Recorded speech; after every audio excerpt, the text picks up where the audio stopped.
என்னை பார்த்து பார்த்து வளர்ப்பதனால் அன்னை என்பதா, உனை தெய்வம் என்பதா, குருநாதன் என்பதா,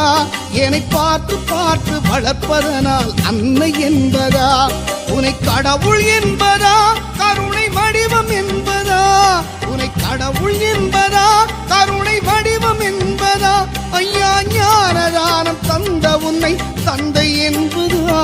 உனை தெய்வம் என்பதா, குருநாதன் என்பதா, என்னை பார்த்து பார்த்து வளர்ப்பதனால் அன்னை என்பதா.